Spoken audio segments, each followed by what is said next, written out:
Hello students, we have to deal with English writing skills in 9th and 10th standard examinations.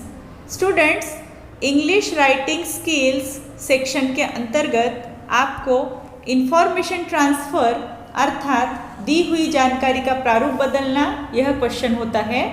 जानकारी के दो प्रारूप होते हैं। पहला वर्बल, किसी भी पैराग्राफ या पैसेज में दी गई जानकारी वर्बल होती है, इसमें पूरे वाक्यों का प्रयोग किया जाता है। दूसरा प्रकार नॉन वर्बल, यहाँ जानकारी पूरे वाक्यों में नहीं ली जाती बल्कि टेबल या चार्ट या फिर ट्री डायग्राम इत्यादि माध्यम से पॉइंट्स के रूप में प्रस्तुत की जाती है। एग्ज़ाम में दोनों प्रारूप बनाने के लिए क्वेश्चन होता है जिसमें कोई एक प्रारूप आपको बनाना होता है, नॉन वर्बल से वर्बल या फिर वर्बल से नॉन वर्बल। वर्बल से नॉन वर्बल आप कम समय में आसानी से बना सकते हो। नॉन वर्बल करने में आपको वाक्य रचना करना नहीं है। Many students find it difficult to construct sentences, so it's easier to change a paragraph or passage into table or tree diagram etc. Paragraph या पैसेज की जानकारी नॉन वर्बल करते हुए किस प्रारूप में करना है, यह प्रश्न में ही बताया जाता है। Let's have a glance at different types of non-verbal formats. First one, tabular form, table या चार्ट इस रूप में दी गई जानकारी प्रेजेंट करना। दूसरा होता है ट्री डायग्राम अर्थात वृक्षालेख के स्वरूप में जानकारी परिवर्तित करना। डूज या डोंट्स का चार्ट, करो या मत करो इस रूप में दिए गए इंस्ट्रक्शंस लिखने होते हैं। देन फ्लो चार्ट, प्रवाही तख्ता, इस माध्यम से कोई प्रक्रिया या कार्य स्टेप बाय स्टेप क्रमशः रिप्रेजेंट करना होता है। पाई चार्ट, गोलाकृति, इसमें सामान्यतः प्रतिशत के रूप में पूरे कार्य की जानकारी सारांश रूप में होती है। जब आप वर्बल से नॉन वर्बल फॉर्मेट करते हो तो कुछ ज़रूरी बातें ध्यान देना है। Tips for verbal to non verbal to score good marks. First one, read the paragraph carefully and collect important points. दी गई जानकारी ध्यानपूर्वक पढ़ना है और महत्वपूर्ण मुद्दे लिखकर निकालने हैं या फिर अंडरलाइन कर लेना है। Draw with pencils and write with pen, जो भी डायग्राम आपको निकालना है प्रश्न के अनुसार वह आप पेंसिल से ड्रॉ करेंगे और इन्फॉर्मेशन जो आपको फील करना है वह आप पेन से लिखेंगे। Make use of the proper diagram to fill the information, जानकारी भरने के लिए जो डायग्राम आप निकालने वाले हो वह प्रेजेंटेशन अच्छा होना चाहिए, सही तरह की आकृति आपने निकालना है। Do not add your personal opinion, जो जानकारी स्पेसिफिक पैराग्राफ में आपको मिलती है केवल वही लिखना है, अपने मन से कोई भी पॉइंट ऐड करना नहीं है। आपको 10th बोर्ड एग्ज़ाम में क्वेश्चन 6A इंफॉर्मेशन ट्रांसफ़र का होता है जिसमें वर्बल टू नॉन वर्बल यह 8-2 होता है फॉर 5 मार्क्स।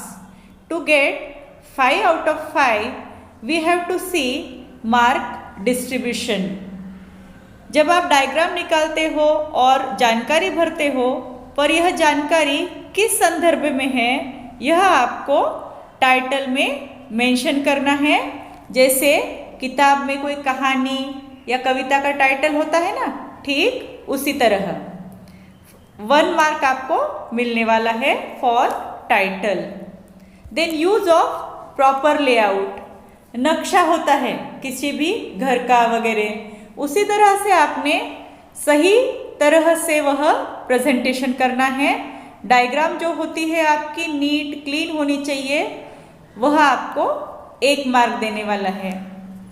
फिर आपने पूरा पैराग्राफ पढ़कर निकाला और जितने भी पॉइंट्स पैराग्राफ में उस जानकारी के संदर्भ में है वह अगर आप पूरे कवर करते हो तो आपको 2 मार्क्स मिलने वाले हैं। और जो स्पेलिंग्स वगैरह है आपके वह आपने करेक्ट लिखने हैं, यूज ऑफ करेक्ट वर्ड्स, आपको 1 मार्क मिलने वाला है। इस तरह से हम पूरी चीज़ों का ध्यान रखेंगे और 5 में से 5 मार्क लेने की कोशिश करेंगे। आज हम वर्बल से नॉन वर्बल का टेबुलर फॉर्म अर्थात टेबल या चार्ट बनाना यह समझ कर लेंगे।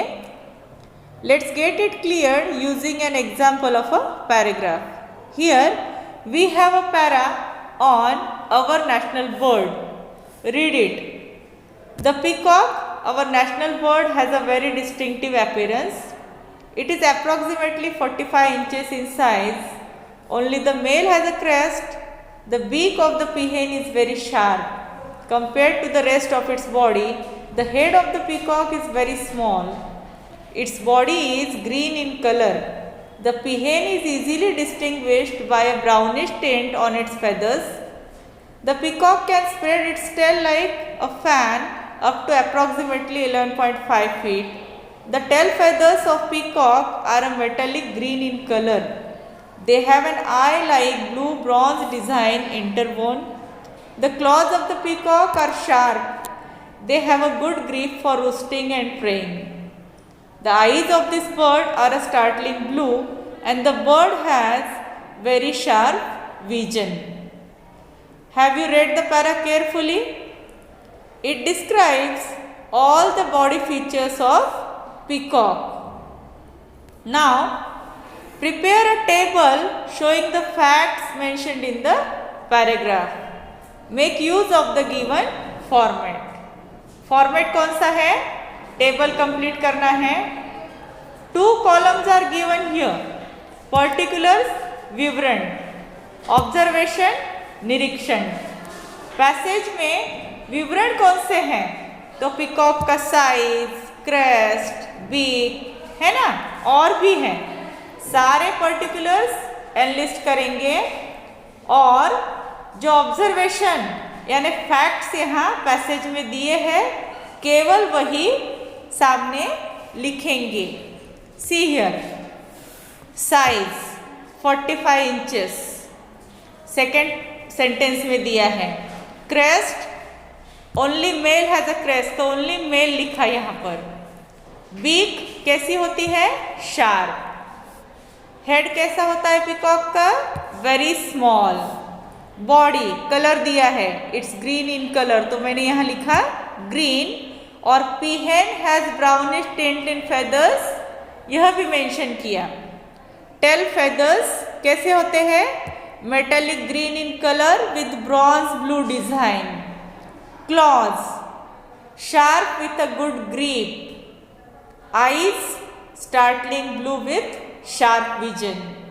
यह सारी जानकारी केवल पॉइंट्स का उपयोग कर हमने यहाँ लिखी। पूरे वाक्यों का प्रयोग किया है क्या? नहीं। लेकिन देखो इस टेबल में जानकारी किस बारे में है यह कैसे पता चलेगा? कहीं पर भी पीकॉक का नाम नहीं है, इसीलिए टाइटल देना जरूरी है।